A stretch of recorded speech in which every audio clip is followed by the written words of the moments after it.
Vous vous asseyez et je donne la parole à Françoise Michier. Et ensuite, ce sera Angèle du 06. Alors, Françoise Michier, donc de l'USR 84, de Vaucluse, est issue d'une section professionnelle d'une boîte de la chimie. Voilà. Donc moi j'entends ce matin des choses, alors des choses qui me vont bien et d'autres qui me dérangent un peu.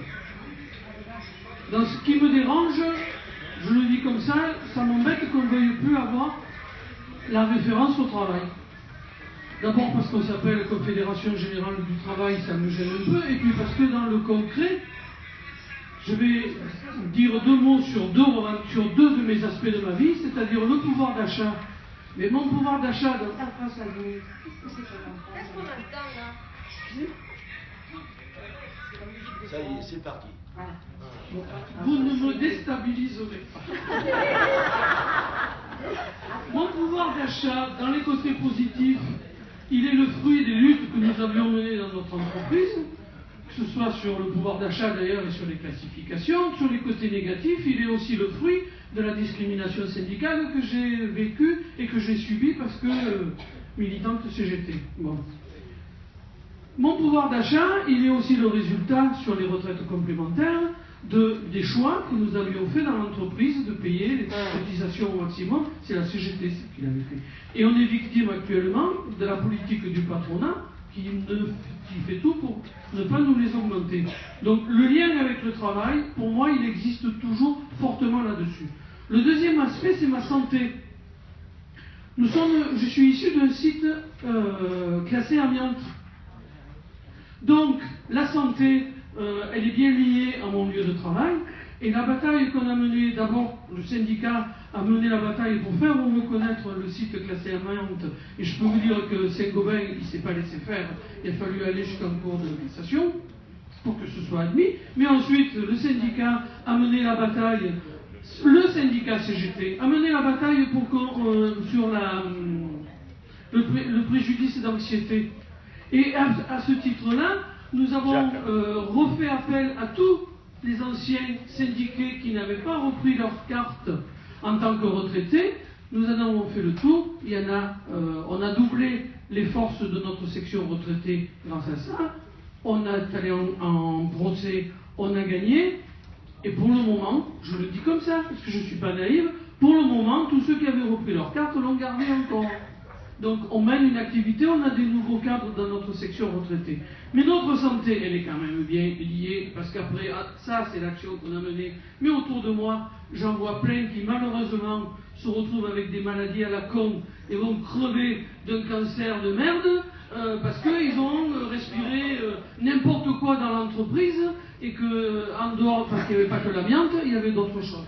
Donc moi voilà, et troisième aspect, quelqu'un l'a dit là, quand on se retrouve dans les manifs, il n'y a pas besoin de mettre une banderole de la SEPR.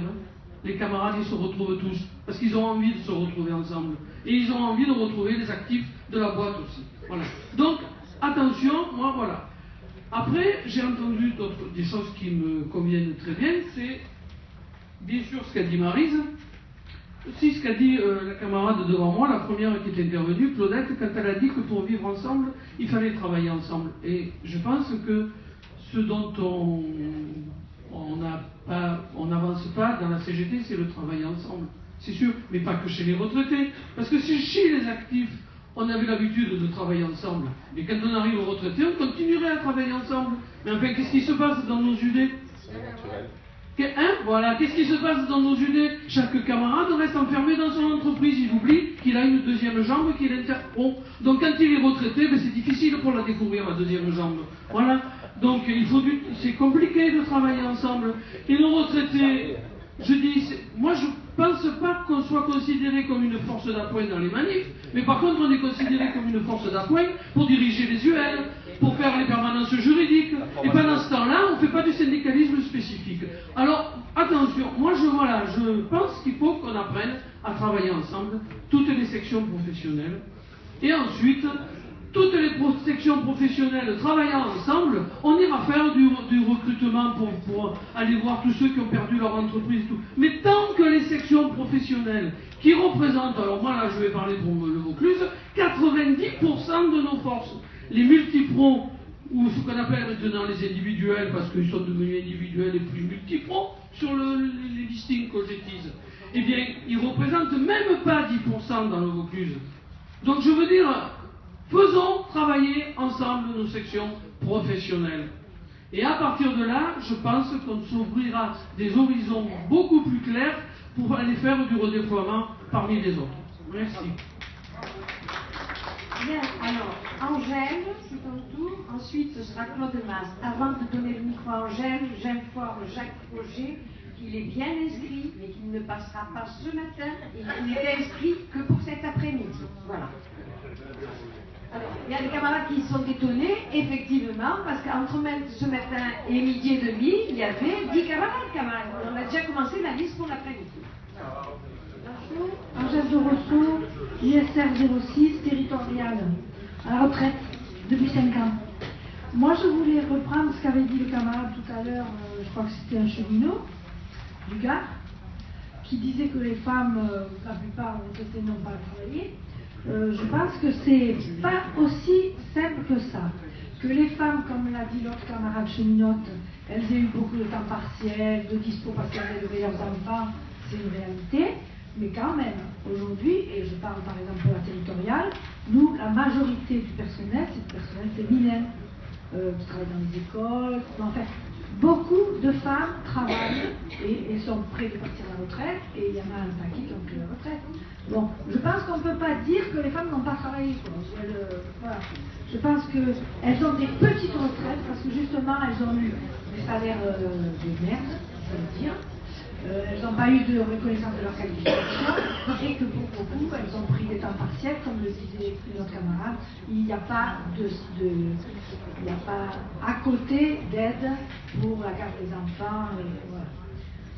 Sur le problème du lien avec l'entreprise et avec Interpro. Le lien avec l'entreprise, c'est vrai que quand on s'en va, quand on prend la retraite, on dit ouf, je respire. J'ai plus envie de les voir pendant quelques temps. On a envie d'être un peu de relâcher, de faire un break, comme disent certains. Mais je pense qu'il faut garder le lien avec l'entreprise, quelle qu'elle soit. Par exemple, chez les territoriaux, il y a quand même des revendications qui sont propres aux actifs, mais qui pourraient et devraient être prises en compte pour les retraités.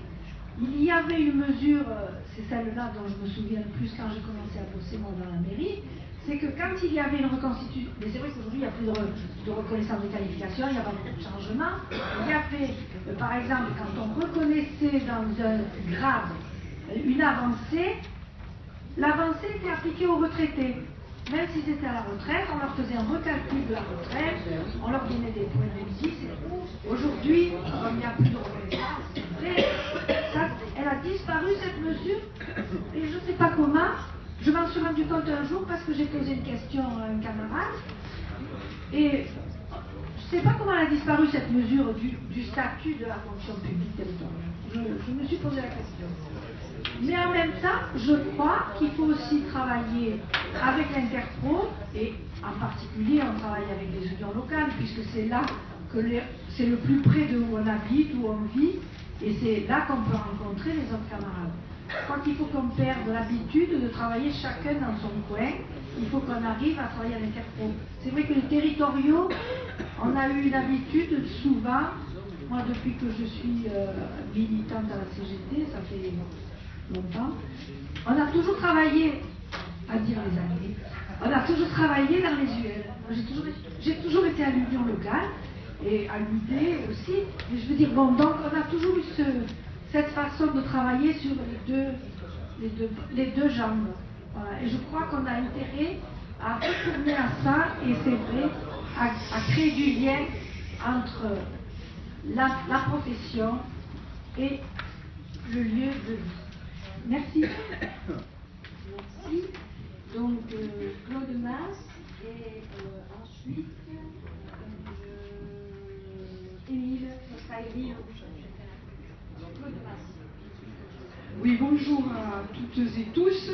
Alors, j'interviens au nom du bureau de l'Union locale CGT de Arles, même si on n'a pas particulièrement à présenter une intervention, mais plutôt une réflexion. Alors, la journée, elle a comme objectif de nous faire interroger actifs et retraités. Alors, j'ai oublié de préciser que j'étais active.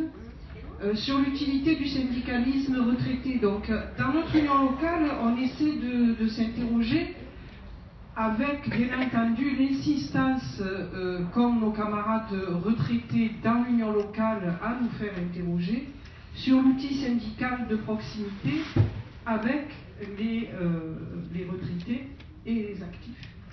Alors, moi je tiens à préciser aussi, même si j'enfonce un peu une porte ouverte, qu'on est dans une démarche de syndicalisme revendicatif, de lutte et de transformation sociale, qu'on soit actif ou retraité. Hein. C'est de ça que aussi on parle et que nous essayons de porter ensemble.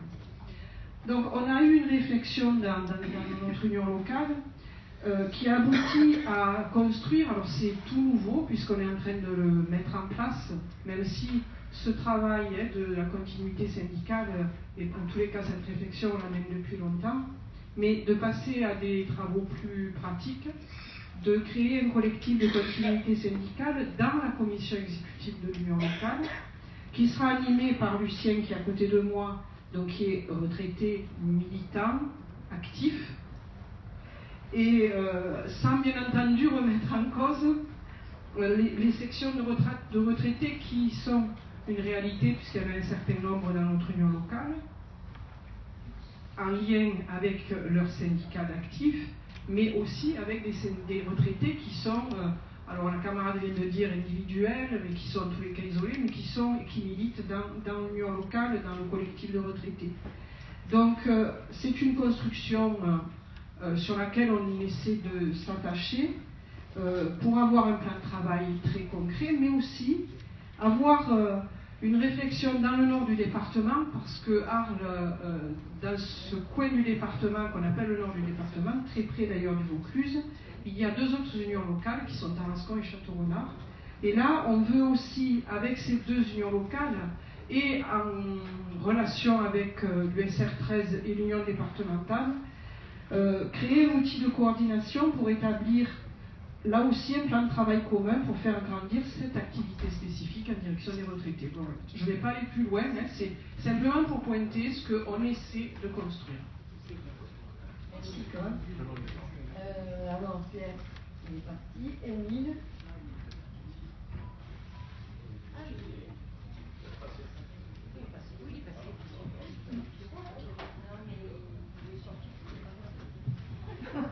Oui, Émile Rach, USR 30. Voilà, nous, dans notre département, on est parti à partir de l'orientation du 10e congrès, sur la démarche en territoire, et on est parti d'une idée toute simple. Premièrement, on a 2000 syndiqués, et dans le département, il y a 160 000 retraités. Alors vous faites le ratio, et vous voyez l'immensité du travail qu'il nous reste à faire. Alors soit on restait tanké dans nos sections professionnelles et au mieux on arrivait à toucher 7 à 8 000 retraités, parce que quand on additionne les ex-retraités cheminots d'énergie de la FAP, qui sont les 3 gros pourvoyeurs de retraités dans le département, on arrive à un chiffre à peu près de 6 000. Donc 160 000 et 6 000, vous voyez, le travail il nous reste à faire. Donc on a pensé que les retraités, les 160 000 retraités, ils sont aussi concernés par les problèmes de la protection sociale, par les problèmes de la fiscalité, par les problèmes des services publics, ils sont aussi concernés que les actifs. Seulement, voilà, pour les toucher, les retraités, moi, si vous voulez me voir, n'allez pas mon ancien travail, hein, je ne suis pas. Donc, je me suis dit, si moi, je ne suis pas, les 160 000, ils ne sont pas dans leur boulot, ils ne sont pas dans leur entreprise. Donc, si je veux les voir, il faut que j'aille en territoire. C'est aussi bête que ça, mais ça, c'est, je veux dire, c'est pas nouveau. Je crois que quand on relit les documents de l'UCR, on s'aperçoit que ça a été déjà redit et redit que l'entreprise, les retraités ne sont plus en entreprise.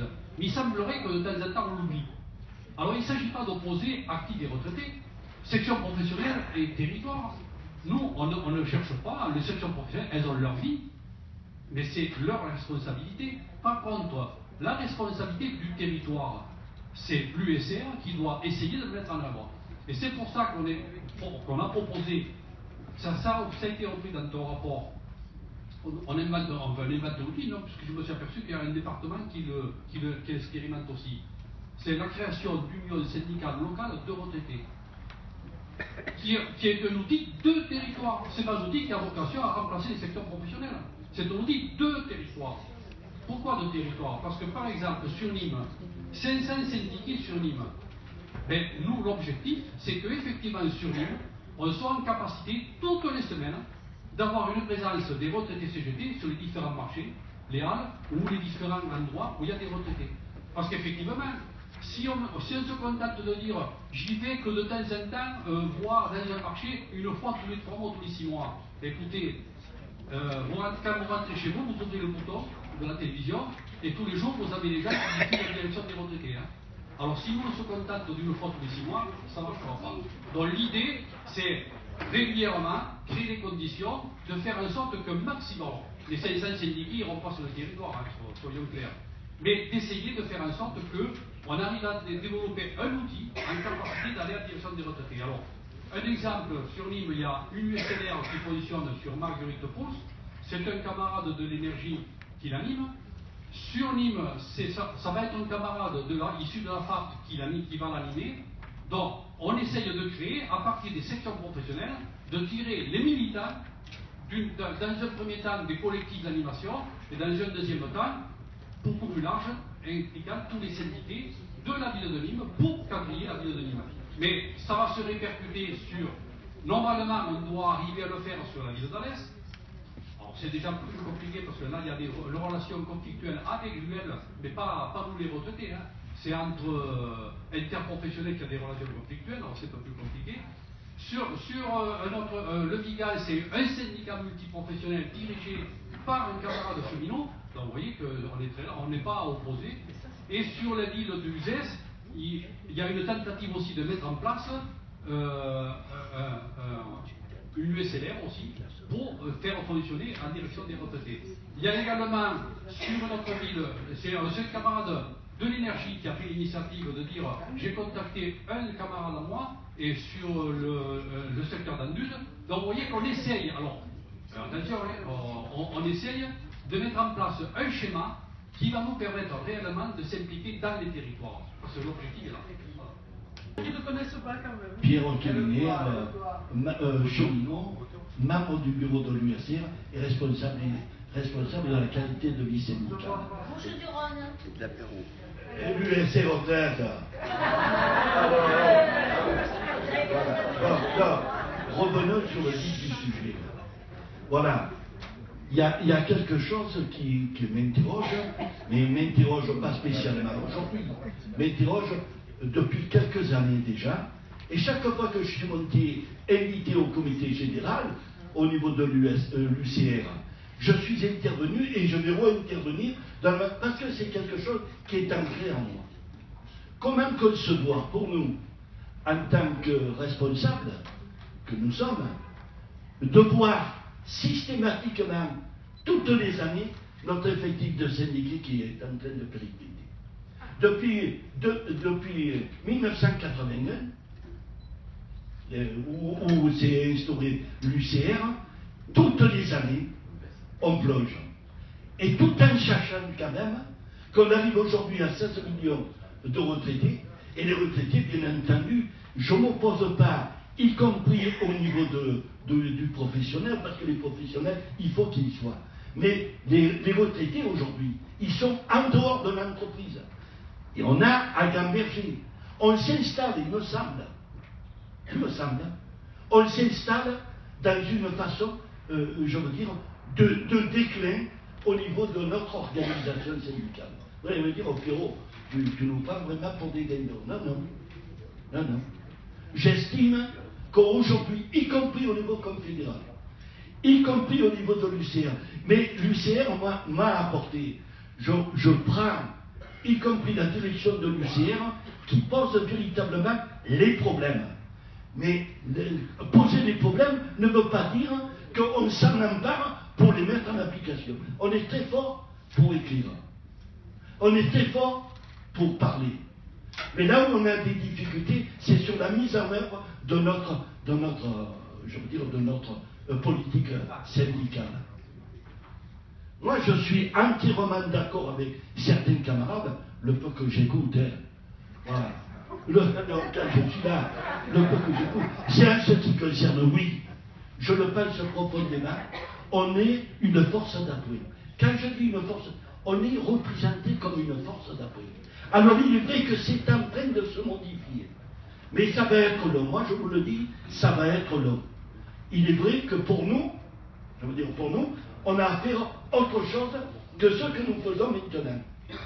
Le problème de l'interpro, je suis à l'intérieur de mon UL et à l'intérieur au niveau de ma profession. Parce qu'il est vrai qu'on a travaillé ensemble. Mais les difficultés qu'on rencontre, moi je le dis, les difficultés qu'on rencontre, c'est y compris au niveau des syndicats d'actifs qui ne s'emparent pas. Je dis bien qu'ils ne s'emparent pas en ce qui concerne le problème de la continuité syndicale. Parce qu'à travers le terme, tout le monde l'emploie, qualité de vie syndicale. Mais qualité de vie syndicale veut dire aussi qualité d'activité syndicale. Ça veut dire qu'au sortir de l'entreprise, il y a toujours une activité. Et c'est pour ça que le syndicalisme spécifique retraité, où je suis pleinement d'accord avec l'UCR, qui pose y compris la question des professions, parce qu'on représente la majorité des syndiqués au niveau de nos 4 professions. Ça veut dire en clair que bon, il est souhaitable qu'on réunisse. C'est ce que nous avons fait au niveau de l'USR. On a fait 5 réunions avec des professions. Et on a invité, y compris les responsables de fédérations qui suivent, bien entendu, ainsi que les syndicats d'actifs. Et j'ai trouvé, je l'ai dit au bureau de l'USR, j'ai trouvé des difficultés, y compris en ce qui concerne les syndicats d'actifs. C'est pas évident. Mais comment nous, on a à réfléchir, comment aider? On parle nous, d'avoir un syndicat spécifique, mais il faut avoir un syndicat spécifique, y compris dans l'activité en liaison avec la profession. Parce que il n'est pas question de décider à la place des actifs. Les actifs, ils se lèvent le BTD et ils travaillent en tant qu'actifs. Mais nous, on a donné notre point de vue au niveau du syndicat d'actifs. On a la possibilité de les aider. C'est pas. On a été tous actifs là. Quand elles sont posées à la fin, le cahier revendicatif. Le cahier revendicatif, on mettait le problème des revendications des retraités, mais dans l'activité. C'était pas évident. Aujourd'hui, véritablement, ce qui est posé, cette activité spécifique, je l'ai coupé, cette activité spécifique retraitée, eh bien, mais à vous dire sincèrement, ça va être long, mais l'orientation qui est donnée au niveau de l'UCR, c'est quand même le truc. Et il va se passer un congrès. Et je l'ai dit aux camarades, il y a eu un passage qui, à mon point de vue, a été important dans mon appréciation. C'est le congrès, disons, de Saint-Étienne. Aujourd'hui, on est en train véritablement de construire quand même quelque chose. Bon, je m'arrête là. Merci. Bon, on passe le micro à Lucien Pro. Ensuite, c'est Ada. Lucien Pro, il est là. Voilà, il se regarde. Et en plus, alors, Lucien, Ada et Dani Crespo. Et Dani Crespo est la dernière avant. Oui. Bonjour à tous. Lucien, section syndicale Grand Conseil des retraités et invalides du Grand Conseil de la mutualité. Eh bien oui. Et oui, ben, justement, ça fait partie d'une première chose que je voulais dire, après avoir regardé là, encore une chose, une indignation qui me vient, en pensant à des retraités qui, par exemple, avec ces grands froids là, ben, il fait 12 degrés dans leur maison en moyenne parce qu'ils n'ont pas les moyens de monter plus le chauffage et de payer la facture qui va avec. Voilà où on en est dans ce monde-là, au XXIe siècle en France. ça me fait rebondir sur le fait que, franchement, ça fait 54 mois que ni les pensions d'invalidité, ni les pensions de retraite ont été augmentées ou revalorisées. 54 mois, les camarades. En même temps, le chiffre est tombé, cette année, les actionnaires, ils ont pris plus de 50 milliards ou 54 milliards, je crois que c'est à peu près, hein, 50 et quelques milliards de dividendes, donc de la richesse dans ce pays, il y en a énormément. Et je crois que là, nous, CGT retraités, on est en pleine dans l'action du fait de savoir que qu'est-ce qu'on doit apporter comme revendication essentielle. La justice sociale, c'est quoi? C'est de pouvoir se chauffer, se soigner, vivre dignement. Et la justice sociale, elle passe nécessairement, avec le recul de civilisation qu'il y a là, elle passe nécessairement par une répartition des richesses. Et je crois que là, on rejoint les actifs. Parce que qu'est-ce qui se passe avec la loi El Khomri? Ils morflent, il y a des baisses de salaire, littéralement. On parle que de coût du travail, pas de richesse produite justement par le travail. Alors que c'est par le travail que les richesses sont produites. Donc, tout ça là, je crois que c'est une convergence essentielle entre les retraités et les actifs, et qu'il va falloir porter encore plus fort. Ça, c'est une chose essentielle. Parce que là, il ne s'agit plus de savoir si on est une force d'appoint ou pas une force d'appoint. On est une force entière. Et d'ailleurs, à ce sujet, je voulais répondre à quelqu'un qui disait par rapport aux élections qu'il va y avoir, la réponse par rapport à se situer, par rapport aux politiques. C'est pas compliqué la réponse de se situer par rapport aux politiques. Nous, en tant que syndicat de classe et en tant que syndicat de transformation sociale, elle n'est pas compliquée. Ou on va vers une autre répartition des richesses pour plus de justice sociale, ou on va à un chaos social qui mènera malheureusement beaucoup de morts et de misère. C'est ça qu'il faut leur dire aux politiques. Hein. Maintenant, après, on verra bien qui c'est qui répond à notre revendication, à nos revendications essentielles de justice sociale qui regroupent les retraités, les actifs, les précaires, les chômeurs. Parce que c'est exactement ça. C'est une transformation de civilisation en 2017 à laquelle nous assistons, qui va à une vitesse grand V, et où tout le monde est touché. Et notre place, elle est pleine et entière. Et c'est bien pour ça que un retraité, une voix au niveau de la CGT, moi ça me va bien. Hein. Voilà. Merci.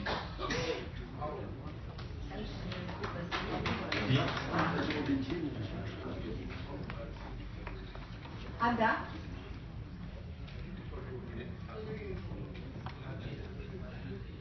Bonjour à toutes et à tous. Merci à Cathy et à Lucienne qui m'ont invité. Je découvre ce monde de retraités dans mon UL. Ah, moi je suis active. À l'UL, je découvre ce monde syndical à l'UL de Marseille Sud. Je travaille en maison de retraite qui est pour moi la plus grande indignation qui puisse exister en ce moment vis-à-vis des retraités, parce c'est des vaches à lait. Pour ces groupes de maisons de retraite qui vous utilisent tout simplement parce que ma mère est retraitée et demain ça peut être elle, ça peut être moi. Je le vis très mal, j'ai essayé de pointer du doigt, on m'a poussé à la porte de sortie, on me l'a montré qu'elle était bien grande, bien belle. On vous vend les maisons de retraite comme des hôtels 4 étoiles de luxe, oui, quand on rentre c'est magnifique, quand on gratte derrière les dorures c'est la misère. Quand je pense à un établissement où moi je viens, il y a 80 résidents, 4 aides-soignants pour 80 résidents, je me demande qu'est-ce qu'on peut leur faire, comment peut-on les nourrir dignement. Moi j'appelle ça du gavage, j'appelle pas ça nourrir une personne à table, j'appelle pas faire ça une toilette à une personne qui ne peut pas se laver seule, ou alors il faut faire le travail de la personne pour faire vite. Et le jour où j'ai dit que vous nous rendez maltraitants vis-à-vis de vous, les retraités, on m'a dit, vous êtes dans la direction, vous avez la casquette de gendarme, vous n'avez pas parlé comme ça. J'ai dit non. Ma casquette de gendarme, je ne l'ai pas parce que je n'ai pas été embauchée pour ça. Le jour où je deviendrai gendarme, je prendrai la porte, je prendrai un flingue et je sortirai dans la rue comme nos amis de la police. Je ne suis pas là pour ça. Moi, je suis là pour vous aider au quotidien, mais pas pour maltraiter les gens. Et là, on est en plein combat de maltraitance. Il y a des copines du groupe coréen. Moi, je viens du groupe Domusvie. C'est exactement la même chose. C'est un groupe qui est coté en bourse. C'est des chèques à la fin du mois. Il y en a qui ne connaissent même pas le nom ni les prénoms des résidents qui sont dans leurs établissements. Pour eux, c'est un chèque. Et quand vous dites ça, eh ben, vous voyez la porte, elle est dorée. Vous pouvez la prendre. Là, on a réussi à me faire partir, mais mon combat fait que commencer. Et mon seul regret, c'est que j'ai découvert les sections retraite avec 2 personnes, Cathy et Lucienne. J'aimerais que dans les UL, on en parle un peu plus. Et que les camarades syndiqués, quand il y a des réunions, on parle d'autre chose, mais il faut qu'on laisse une petite partie dans la discussion pour parler de la relève. Parce que ils sont syndiqués, ok, parce qu'ils travaillent, mais si, quand tout le monde se met à la retraite, ne renouvelle pas son syndicalisme après, c'est sûr que nos retraités, il n'y a pas beaucoup. Il n'y a pas beaucoup, j'en connais pas beaucoup. Et pourtant, j'habite dans un quartier, j'habite Vauban, où il y a beaucoup de personnes âgées, j'en ai jamais entendu parler. Moi, mon souhait, c'est que dans les UL, on en parle un peu plus, qu'on mette un point d'honneur à chaque réunion ou à chaque rencontre, qu'on en parle et qu'on informe les salariés qui sont encore actifs de ce qui les attend après et de leur combat qui continue. Mais ce n'est pas un combat simplement de retraités, mais je pense que retraités et salariés, on a le même combat, parce que notre quotidien, il est identique. Il est identique, et on a tous des parents, des grands-parents, et nous, on le deviendra demain. Voilà, merci de m'avoir invité.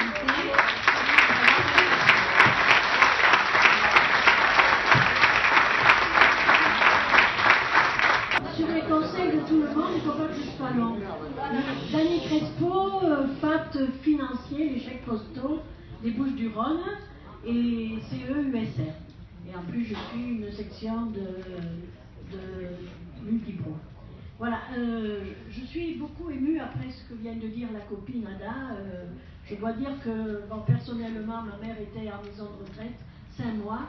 Elle n'a plus pu y rester en me disant « tu vois pas ce qui se passe ». Tu le sais pas. Elle n'a pas pu me dire plus, mais elle m'a dit tu ne sais pas ce qui se passe. Et je retrouve des choses là que voilà, ça m'émeut beaucoup. Donc, tout à l'heure, Marc Bastide qui était là, il indiquait que la volonté des directions des entreprises de ne pas vouloir les retraités qui continuent à rentrer dans l'entreprise. Moi, pour moi, c'est le cas. Hein. Quand je vais dans mon entreprise où j'ai travaillé 35 ans, on me demande ma carte d'identité, on la garde.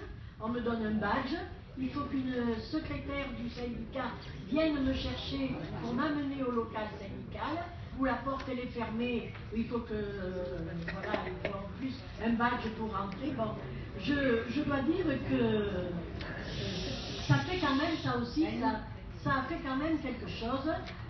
Voilà, ils ne veulent pas nous voir, et je crois qu'il faut qu'ils nous voient un peu. D'autant que de l'autre côté, les camarades de la section syndicale, ils nous disent il faut que vous participiez un peu plus, les retraités, à nos réunions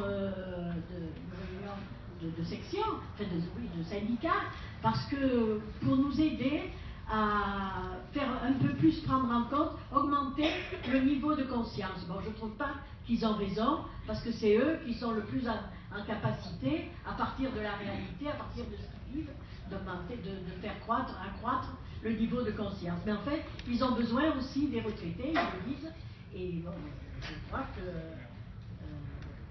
il faut l'écouter aussi. Alors je suis d'accord qu'il faut marcher sur les deux jambes, hein, l'entreprise et le lieu de vie.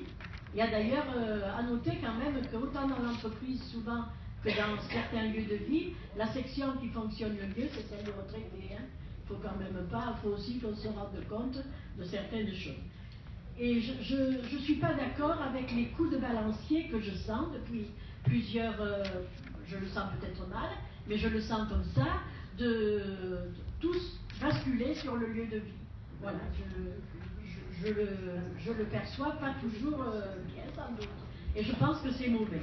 Par exemple, nous, à la FAT, on nous demande d'aller encore porter nos revendications au niveau des directions. Et on y est allé plusieurs fois. Je pense aux télécoms, avec eux. Ils étaient allés, par exemple, demander une assistante sociale. Pourquoi on n'a plus de contact avec l'assistante sociale de la Poste ou des télécoms, sur la mutuelle, sur les restaurants d'entreprise, etc. Voilà, alors là, sur ce point, c'est tout ce que je voulais dire.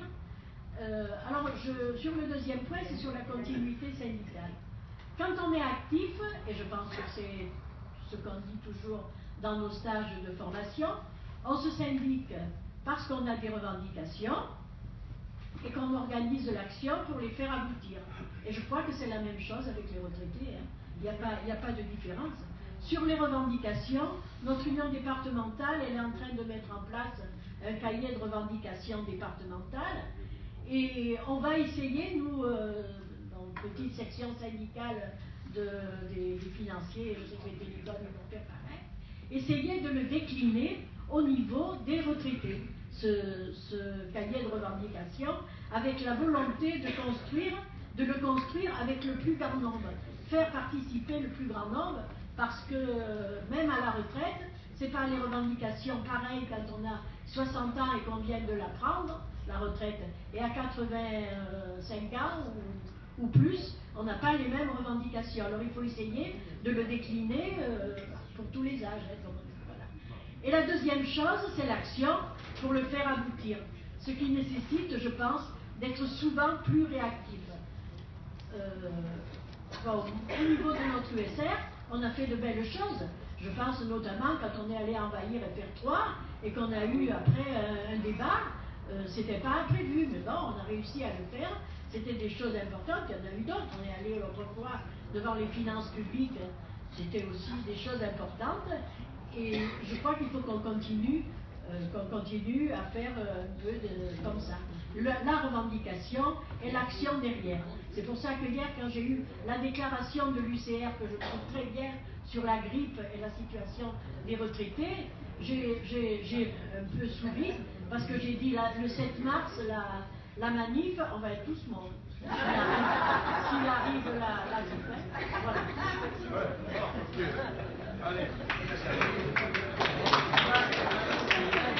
Bien.